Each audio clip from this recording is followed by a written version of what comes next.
Hello, welcome to the Richly or Poorly Show. My name is Dr. Stephen Dawson, and I'm your show host. Thank you for joining me. Please visit shdawson.com/podcast and click on the link Offer to learn about the Richly or Poorly Show. Please listen to, follow, and like the show on Apple Podcast, Spotify, and wherever you listen. And please remember to leave the show a nice review. Please share the show with your friends. Send them the link to my podcast webpage and offer to help them set up their device to subscribe to the show. Thank you to the 6 streaming services that syndicate the Richly or Poorly Show. Thank you to the anonymous, individual, and contributor sponsors of the Richly or Poorly Show. I'm still looking for my first commercial sponsor. Finally, please continue to email your questions and comments about the show to service@shdawson.com. The show's motto is unmistakable. Richly is goodly. Please consider how you define the term good as we journey through life together in your pursuit of defining the term richly in your life. The plan for my presentations to you was to first establish a foundation of shared understanding between you, the listener, and me. Then proceed to build on that foundation with subsequent episodes.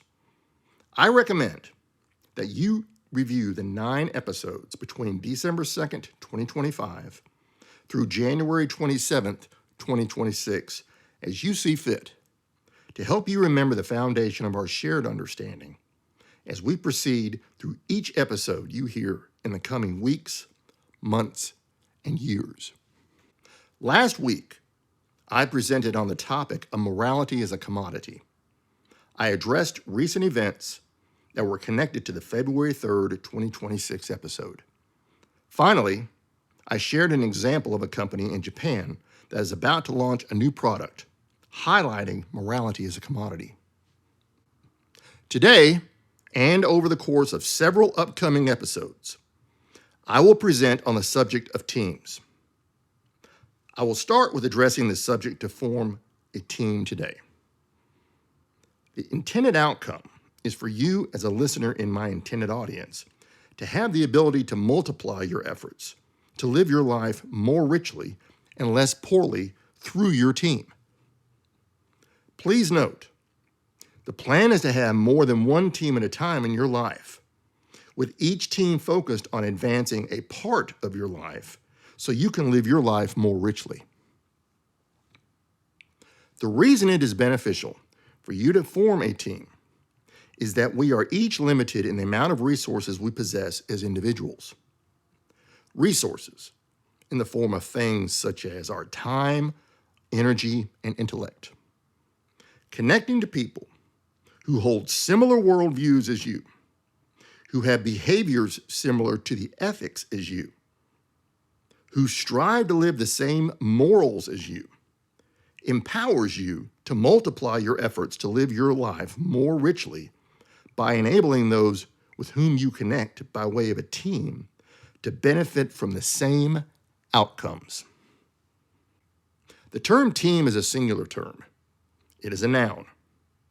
A noun states an attribute of a person, place, thing, or idea. A team is a number of persons associated in some joint action. The only aspect of the term team is the number of people in the team. There is no consideration of team composition in the definition of the term team, which is of paramount importance for any team to accomplish any form of productive work output. The term teaming is a singular term. It is a verb. A verb is an expression of an action, a state, or a relationship between two things. Teaming is the action of forming a team. The term synergy is a plural term. It is a verb. Synergy is the interaction of elements that, when combined, produce a total effect that is greater than the sum of the individual contributors. The most concise example of energy is teamwork, accomplished in harmony, with harmony being an example of healthy unity. Synergy is not an example of addition. Synergy is an example of multiplication. The combination of all parts of a team brings a result that is greater in some form of measurement than only adding the individual parts together. An example is gunpowder. A small amount of ignited gunpowder brings about much force in the form of air pressure, and that force occurs quickly.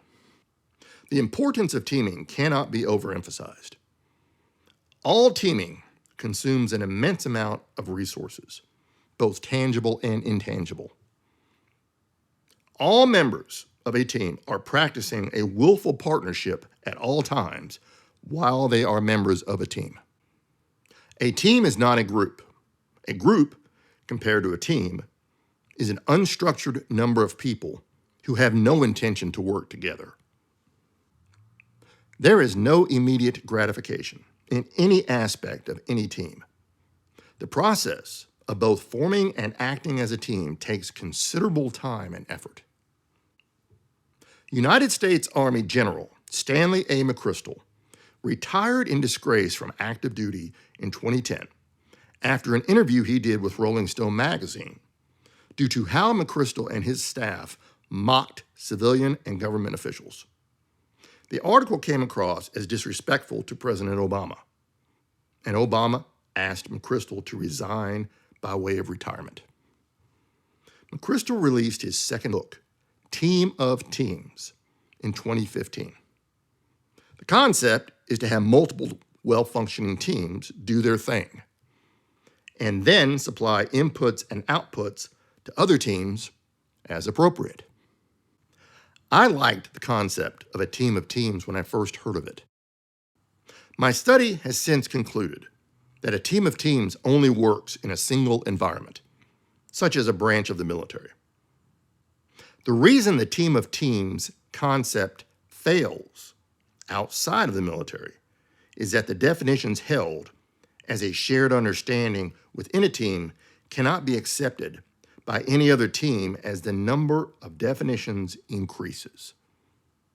Ultimately, there is less and less ability to have inputs and outputs across teams. The result is the need to start each relationship between each team again as time goes on, as team members come and go.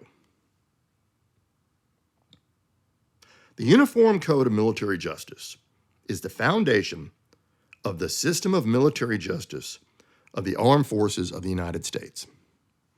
The UCMJ defines many cause and effect relationships that help shape the organizational cultures of the branches of the military.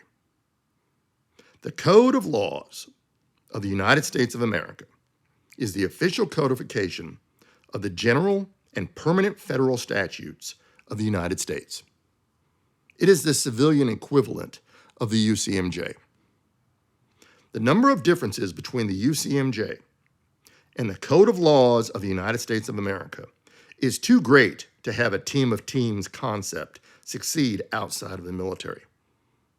The team of teams concept can succeed within a single civilian organization, but the absence of a common organizational culture will defeat the team of teams concept from succeeding. The likelihood of the team of teams concept succeeding within any single civilian organization is less than that of a branch of the military. Less in terms of much less. I presented on December 9th, 2025, the first principle I have found is paramount, undeniable, and non-negotiable to living life more richly. Understand your data life cycle. I presented on January 20th, 2026, the first aspect of the truth. Arrogance precedes anger, and anger precedes violence. It is necessary to both understand your data life cycle and to remember arrogance precedes anger and anger precedes violence with each second you are doing anything with any aspect of a team, even as you begin to form your team. The first step to forming your team is to determine duration.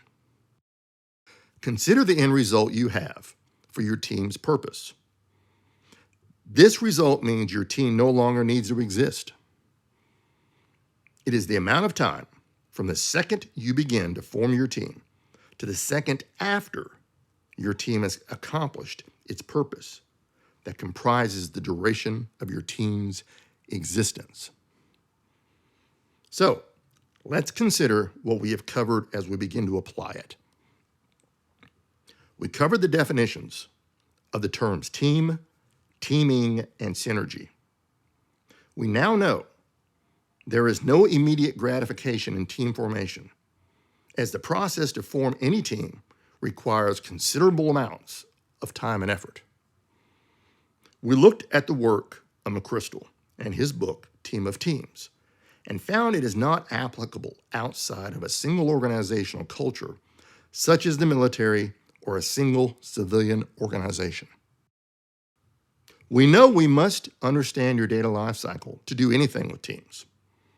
And we know that arrogance precedes anger and anger precedes violence also exist in anything involving a team. Now, let's consider some examples of teams.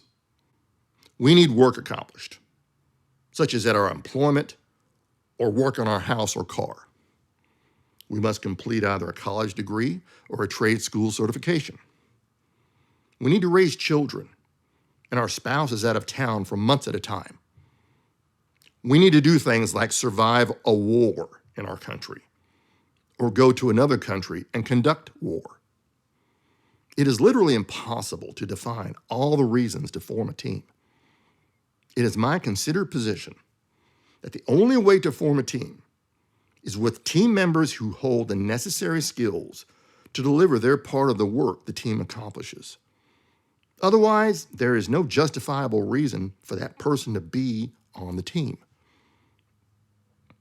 A team has a specific purpose to accomplish.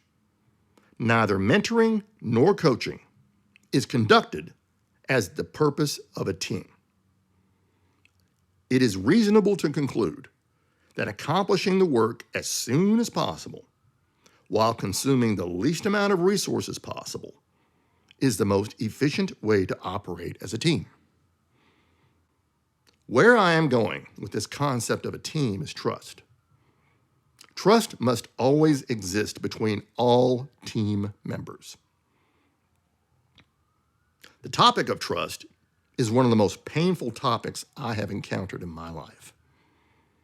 Addressing the topic of trust responsibly means that next week is the episode where I will do it. I suggest you spend the time between now and the coming week considering the topic of teams and come up with some examples of how you would benefit in your life by way of a team helping you achieve your goals and objectives.